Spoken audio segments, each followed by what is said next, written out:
They did not plan to love you. That is the first truth. And that is exactly why they cannot easily break free from it now. What began as something light, something they believed they could manage, has already moved past that point. Quietly, almost invisibly, a line was crossed before they even knew it was there. Now, no matter how hard they try to act normal, the feeling stays close. Love almost never starts as a clean choice. It usually rises from deeper places, from hidden layers of the mind working in silence. A person may think they are only talking, noticing, spending time, staying curious. But under the surface, something else is already happening. Old emotional patterns begin to wake up. Unmet needs begin to lean forward. Past memories, forgotten wounds, private longings, all begin to move in one direction. That is why it can feel like being pulled by something you cannot explain. Not by logic, not by a clear plan, by force, inner force. The strange part is that attraction is rarely only about the other person's face, voice, or style. It is about what the mind recognizes in them: a tone, a softness, a distance, a calm, a fire. Something in them touches something already living inside the observer. And once that contact is made, the process begins. Slowly at first, then all at once. Stay with this, because the next part explains why people often realize too late that the feeling has already taken hold. The deeper mind does not build connection through grand moments alone. It builds it through small emotional signals repeated again and again. A glance that feels different, a silence that feels safe, a conversation that brings relief for reasons no one can fully explain. Each moment may seem minor by itself, almost forgettable, but the inner world keeps score. It records what feels warm, what feels familiar, what feels like rest. While the thinking mind still labels the connection as casual, friendly, uncertain, or harmless, the emotional system may already be forming a bond in the background. This is why attachment often starts before awareness catches up. It does not arrive with a loud announcement.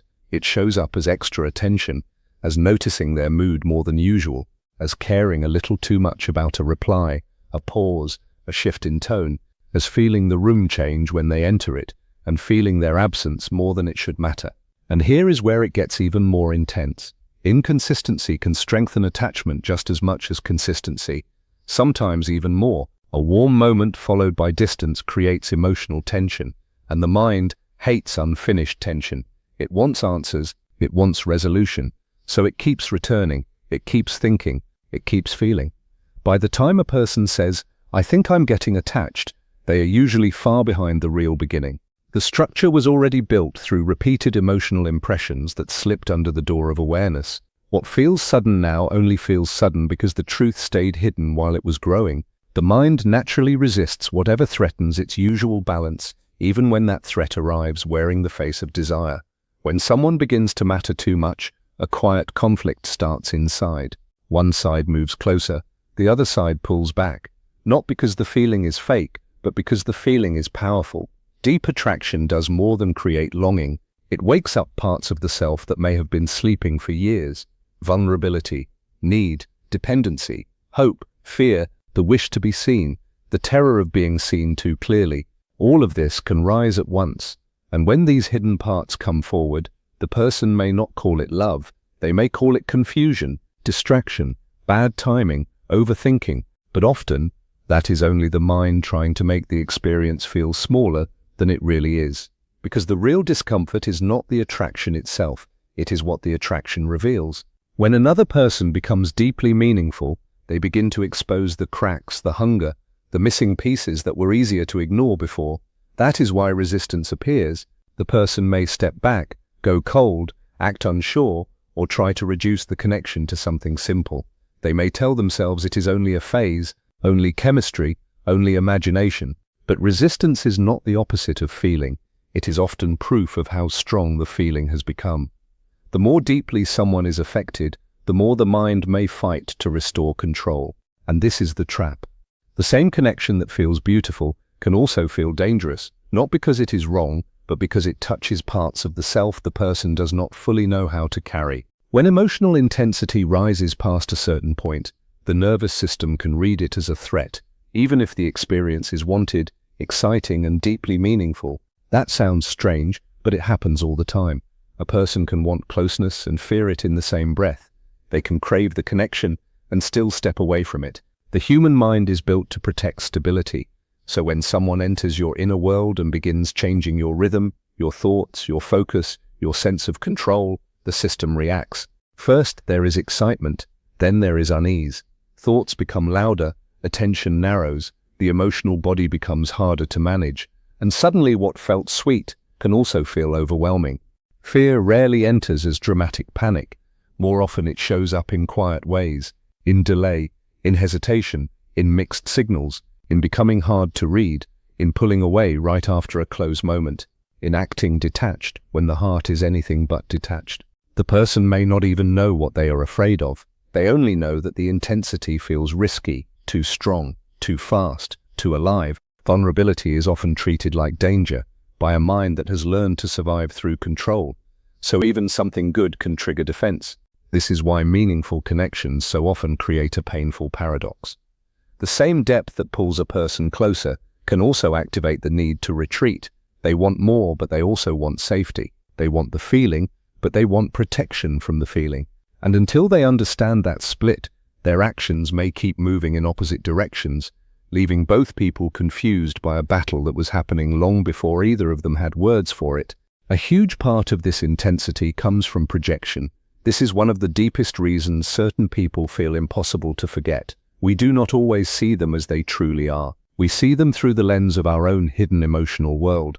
The mind places inner images onto the other person without asking permission. It adds meaning. It fills empty space with hope, memory, fantasy, fear, and longing. That process is automatic. It happens fast, and most people never notice it while it is happening. When someone touches something deep inside us, the mind begins connecting them to old emotional material stored from the past. Past love, past pain, past rejection, past comfort, unlived dreams, unmet needs, secret ideals of what closeness should feel like. As this happens, the other person stops being just a person. They start becoming a symbol, a carrier of meaning, a living screen onto which the psyche throws unfinished stories. That is why attraction can feel bigger than the actual reality between two people. The intensity is not coming only from the present moment. It is coming from everything the mind has attached to that moment. A simple gesture can feel huge. A delayed reply can feel brutal. A small kindness can feel life-changing, not because the event itself is so large, but because the inner meaning placed on it is enormous. Keep watching this idea because it explains obsession too. The more a person interacts with their inner image of someone instead of the real human being, the stronger and more consuming the bond can feel. At that point, they are no longer only responding to the person in front of them. They are responding to their own hidden world reflected back at them. Once a person becomes emotionally important, they often stop being seen as fully separate. They become a mirror, a reflective surface for things buried in the observer's own mind. This happens quietly. No one plans it. No one sits down and decides, I will turn this person into a symbol. The psyche simply does it. It compares outer experience with inner structure every second.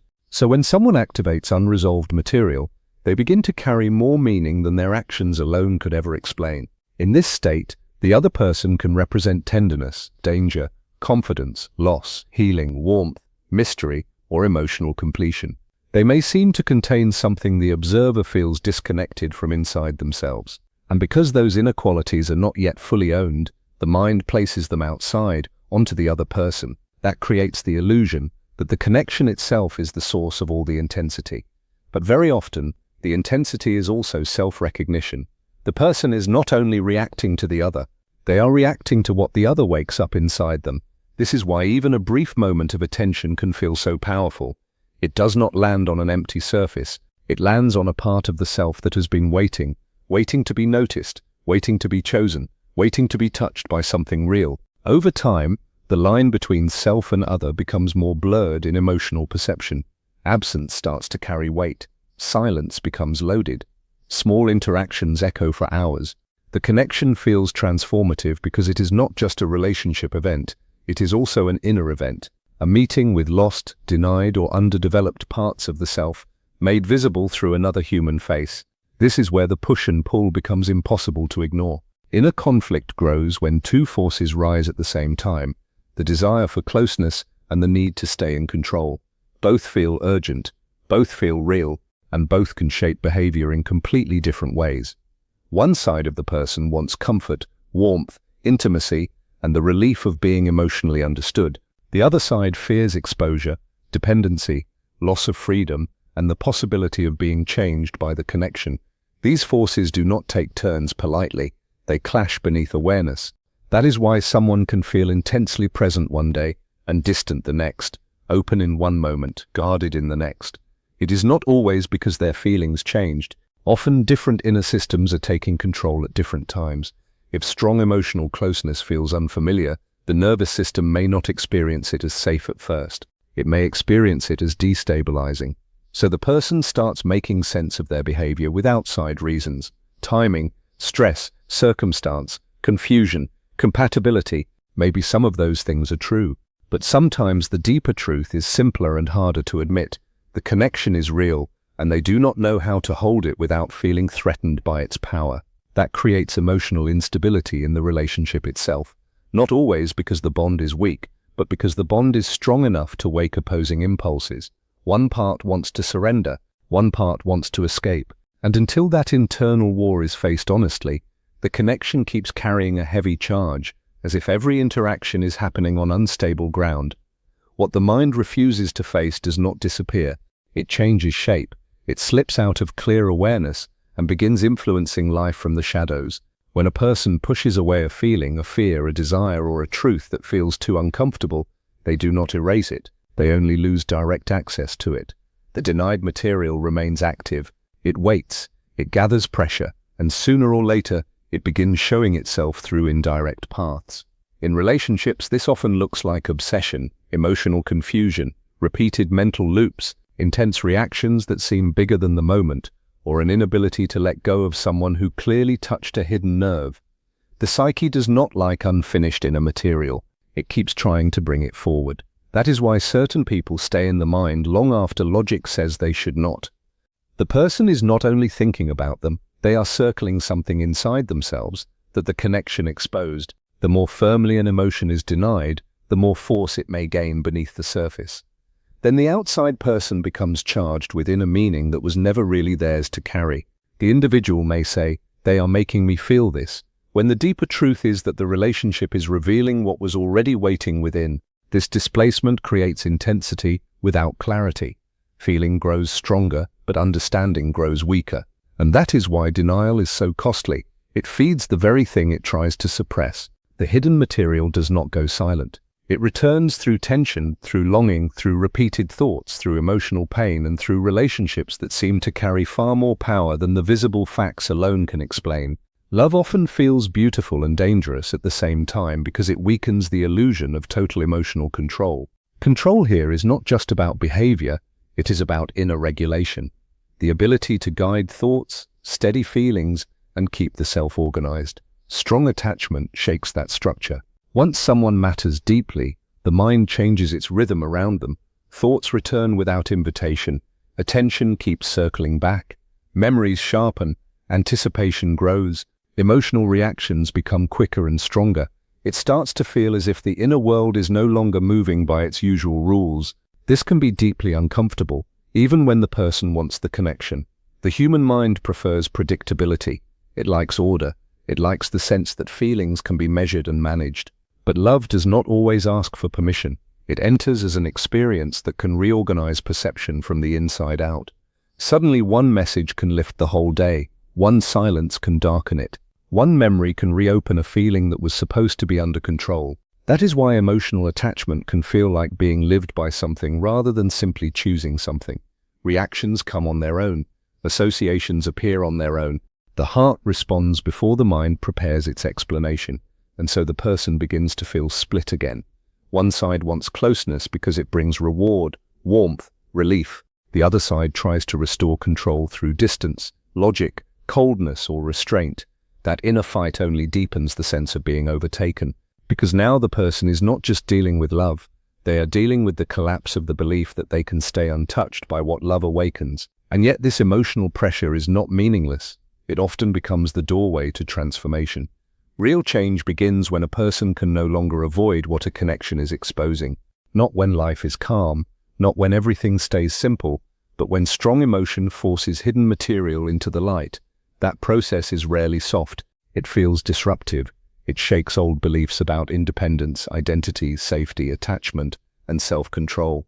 A person may feel desire and fear at the same time, clarity and confusion, longing and resistance. They may wonder why they are acting unlike themselves, when in truth they are finally meeting parts of themselves that were left out of the old picture. This is the deeper work of emotional confrontation. It pushes the psyche beyond its usual defenses. The person starts asking harder questions. Why does this affect me so much? Why does closeness feel both healing and threatening? Why do I repeat the same patterns when something real begins? Even avoidance becomes revealing, because whatever a person keeps avoiding usually carries emotional charge. Over time, repeated contact with this charge weakens rigid inner structures. The person slowly sees that not every reaction is caused by the outside world alone. Their responses are shaped by memory, by longing, by old wounds, by the meanings they attach to people, by the parts of themselves they have not fully accepted. This insight does not fix everything at once, but it changes the direction of awareness. The blame moves inward, not in a cruel way, but in an honest one. And honesty is where integration begins. The self starts becoming less divided, less ruled by unseen forces, more able to hold deep feeling without collapsing into fear or denial. So when awareness finally arrives, when the person at last admits, "This is real, this is deeper than I wanted," that moment is usually not the start, it is the reveal. The bond was already being built long before the confession inside the mind. Emotional ties do not begin at recognition, they begin in repetition, in emotional imprint, in subtle moments that sink into the memory system before they become clear thoughts. Every exchange adds a layer, presence adds one, absence adds another. Comfort, tension, curiosity, uncertainty, relief, these impressions gather quietly. They do not wait for conscious approval. They move directly into the emotional architecture of the person. Then one day awareness catches up, and because it arrives late, it feels sudden, it feels shocking, it feels heavy.